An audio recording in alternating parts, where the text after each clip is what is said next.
City India news Telugu కార్యక్రమం మన DG sir ఇనిషియేషన్తో ఈ సంవత్సరం జనవరి 12న గౌరవ ముఖ్యమంత్రి గారు హైదరాబాద్లో లాంచ్ చేయడం జరిగింది. జనవరి నుండి ప్రతి నెల కూడా ఈ అవగాహన కార్యక్రమాలను పోలీస్ శాఖ ట్రాన్స్పోర్ట్ డిపార్ట్మెంట్ తోటి ఇన్ కోఆర్డినేషన్ నిర్వహిస్తోంది. 99 రోజుల ప్రజాపాలన ప్రగతి ప్రణాళికలో భాగంగా ఈ నెల 13 నుండి 18 వరకు ఈ ప్రోగ్రాం కొనసాగుతోంది. సమాజంలో ప్రతి ఒక్కరికి రోడ్డు భద్రతపై అవగాహన కల్పిస్తూ వారి భాగస్వామ్యంతో రోడ్డు ప్రమాదాల నివారణ మరియు ప్రమాదాలు తగ్గించి ప్రాణ భద్రత కల్పించడమే ఈ అరైవల్ ప్రోగ్రాం యొక్క ప్రధాన లక్ష్యం. సార్ 30 బ్లాక్ స్పాట్స్ ఉండగా మనము అదర్ స్టేక్ హోల్డర్స్ తోటి అవన్నీ కూడా ఇంప్రూవ్ చేయించేసి అక్కడ యాక్సిడెంట్స్ తగ్గించి ఇప్పుడు 26లో 23 బ్లాక్ స్పాట్స్ ఉన్నాయి. ఈ సంవత్సరం డిస్ట్రిక్ట్ కలెక్టర్ గారి సహకారంతో మరియు అదర్ స్టేక్ హోల్డర్స్ తోటి మిగిలిన బ్లాక్ స్పాట్స్ కూడా ప్రజాపాలన ప్రగతి ప్రణాళిక ప్రోగ్రాంలో లైవ్ క్యాంపెయిన్ అధ్యక్షులు గౌరవ డీజీపీ సార్ గారికి ఈరోజు పెద్ద దినోత్సవం ఎందుకంటే డీజీపీ సార్ ఆధ్వర్యంలో ఈ ప్రోగ్రాం ప్లాన్ చేయడం జరిగింది. ఈ ప్రోగ్రాం ముఖ్య ఉద్దేశం ఏంటి? మన డెస్టినేషన్ ముఖ్యం కాదు, మన జీవితం ముఖ్యం ఉంది. ఇదే కోసం ఈ ప్రోగ్రాం కింద అన్ని గ్రామ పంచాయత్స్లో రోడ్ సేఫ్టీ కమిటీ ఏర్పాటు చేయడం జరిగింది. మన జిల్లా లెవెల్లో కూడా అన్ని నెల ఈ రోడ్ సేఫ్టీ మీటింగ్ ఏర్పాటు చేయడం జరుగుతుంది. ఈ మీటింగ్ కింద ఎక్కడైనా రోడ్స్లో ఎక్సలెంట్ రోడ్ పాయింట్స్ ఉన్నాయా, అక్కడ ఏదైనా సైన్స్ కావాలి, రిపేర్స్ కావాలి, అది కూడా తొందరగా తీసుకోవడం జరుగుతుంది. సిమిలర్గా జాగ్రత్తగా పోవాలి మెసేజ్ కూడా ఈ గ్రామ సభలో కూడా నోట్ చేయడం జరిగింది. ఇంకా చాలా చిన్న పిల్లలు విన్నారు. మీరు కూడా రోజు న్యూస్ పేపర్స్లో మీరు గట్టిగా చెప్తే డ్రంక్ డ్రైవింగ్ చేయకూడదు, ఆ మెసేజ్ అందరికీ పోతుంది. సో మీరు కూడా అది ఫాలో చేసుకోవాలి. దయచేసి డ్రైవింగ్ టైంలో స్పెషల్గా మొబైల్ ఫోన్స్ యూజ్ చేయకూడదు. సో ఈ మళ్ళీ మెసేజ్ని ఈరోజు ఇంటికి పోతే మన అందరికీ సంతోషం అవుతుంది. మళ్ళీ చివరిగా ఒకటే మెసేజ్, మీ డెస్టినేషన్ ఇంపార్టెంట్ కాదు, మీ జీవితం ఇంపార్టెంట్ ఉంది. అండ్ ఏంటో నేను అందరు పోలీస్ పర్సన్కి ఈరోజు మంచి ప్రోగ్రామ్ ఏర్పాటు చేయడానికి చాలా మంచి ధన్యవాదాలు చెప్తున్నాను అందరికీ. నేను ఈరోజు మీ అందరికీ ఒక చిన్న మాట చెప్పాలనుకుంటున్నాను. మీరు అందరూ బైక్ మీద వెళ్తే తప్పకుండా హెల్మెట్ పెట్టుకోండి, కార్లో వెళ్తే సీట్ బెల్ట్ వేసుకోండి, రోడ్డు మీద నెమ్మదిగా డ్రైవ్ చేయండి, త్వరగా వెళ్ళకండి, సిగ్నల్ దగ్గర రెడ్ లైట్ వస్తే ఆగండి, గ్రీన్ లైట్ వస్తేనే వెళ్ళండి, జీబ్రా క్రాసింగ్ దగ్గర చిన్న పిల్లలు responsible duty in our society, road and safety. We all are thinking that safety is just a choice, but we have to know that ఈ arrive programme చర్చలలో ఎదుర్కొన్న ఏర్పాటు మహబూబా జిల్లా ఎస్పీ గారు, మన డీజీపీ గారు ఈ కార్యక్రమాన్ని సార్ వైజాగ్ సిపిగా ఉన్న కాలంలో విశాఖపట్నంలో దీన్ని చాలా విస్తృతంగా టేకప్ చేసి అక్కడ అవగాహన పెంచి ప్రజల్లో చైతన్యాన్ని తీసుకొచ్చారు యాక్సిడెంట్స్ పట్ల. సో సార్ ఈరోజు మనకు తన టైంని వేచించి థ్యాంక్స్.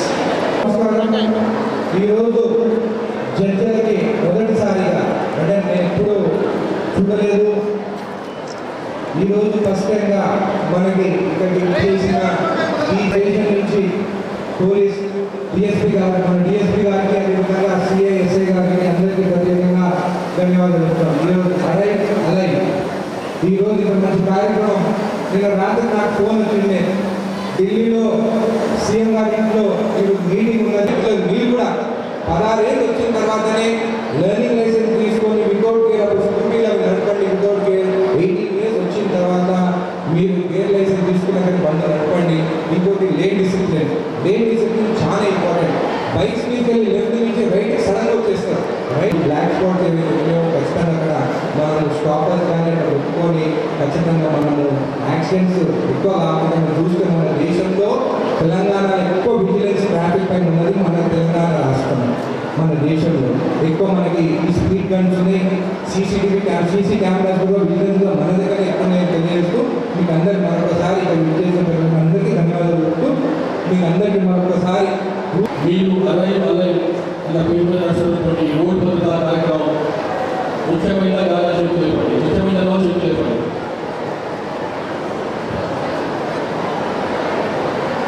ఇది అవసరం లేదు ప్రోగ్రామ్, వేస్ట్ ప్రోగ్రామ్ చేతులు లేవు. ఈ ప్రోగ్రామ్ యొక్క ప్రాముఖ్యం ఏంటంటే, బ్యాక్గ్రౌండ్ ఏంటంటే, మన రాష్ట్రంలో 800 మంది హత్యలలో మరణిస్తే, మర్డర్స్లో మరణిస్తే 7,500 మంది రోడ్ల మీద యాక్సిడెంట్లో మరణిస్తున్నారు. 800 మంది మర్డర్స్లో అయితే 7,500 మంది రోడ్ల మీద. కాబట్టి అంటే 10 times more people are dying on the roads. కాబట్టి దాన్ని కంట్రోల్ చేయాలి. ఇంతమంది చనిపోతున్న వాళ్ళు 70% మంది వరకు కూడా 2 wheelers వాళ్ళు, పెడస్ట్రియన్స్ అంటే నడుచుకుంటూ పోయే వాళ్ళు. కాబట్టి వాళ్ళు చాలా వల్లరబుల్ సెక్షన్స్ వాళ్ళు ఎవరైతే ఈ యాక్సిడెంట్ చనిపోతున్నారో దాన్ని కంట్రోల్ చేయాలి. మూడు చనిపోతున్న వాళ్ళ వయసు కూడా 15-17 వయసు నుంచి 50-45 వయసు వాళ్ళే 70%, 60-70% వాళ్ళు ఉన్నారు. కాబట్టి ఇంత ప్రొడక్టివ్ ఏజ్లో ఉన్న వాళ్ళు, ఇంత ఇంపార్టెంట్ ఏజ్లో ఉన్న వాళ్ళు, దేశానికి సమాజానికి చాలా అవసరం ఉన్న వాళ్ళు మరణిస్తే సమాజానికి ఎంత పోతుంది, ఆర్థిక పరిస్థితి ఎంత పోతుంది, అన్నిటికంటే మించి వాళ్ళ ఫ్యామిలీస్ తప్ప వాళ్ళపైన ఆధారపడిన వాళ్ళు తల్లిదండ్రులు ఉండవచ్చు, భార్యపిల్లలు ఉండొచ్చు, చిన్నపిల్లలు ఉండొచ్చు, వాళ్ళందరూ దెబ్బవుతుంది. కాబట్టి దీన్ని ఎట్లా కంట్రోల్ చేయాలి, మనకి ప్రోగ్రామ్ యాక్సెస్ కంట్రోల్ చేయాలి.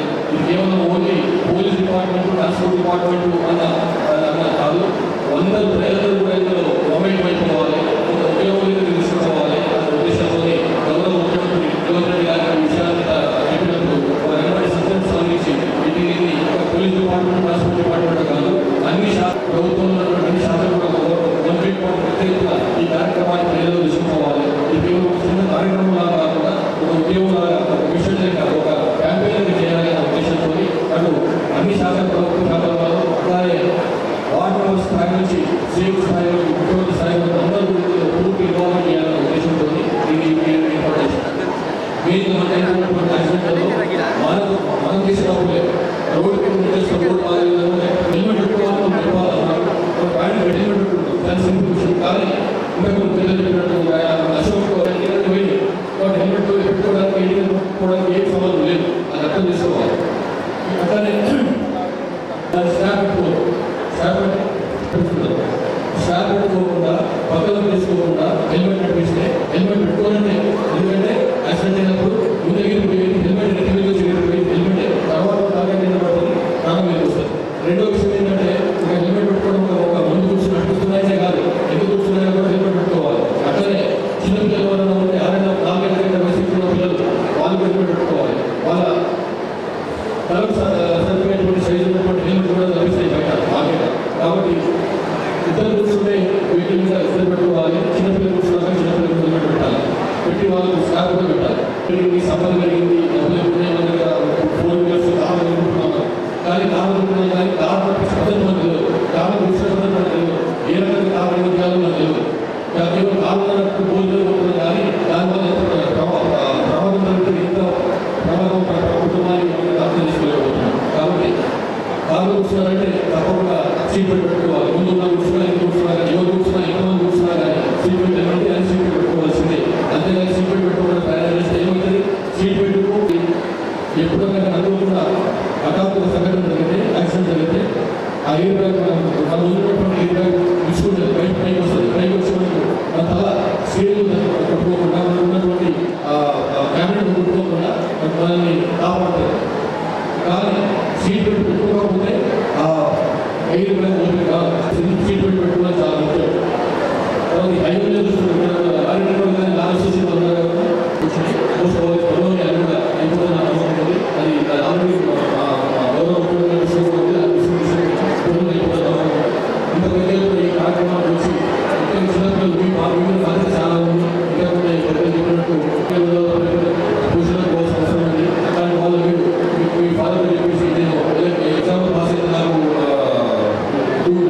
స్కూటీ గురించి కొన్ని లేకపోతే 2 wheeler లేకపోతే కరెక్ట్ కాదు. మీకు ఆ వయసు వచ్చిన తర్వాతనే లైసెన్స్ తీసుకున్న తర్వాత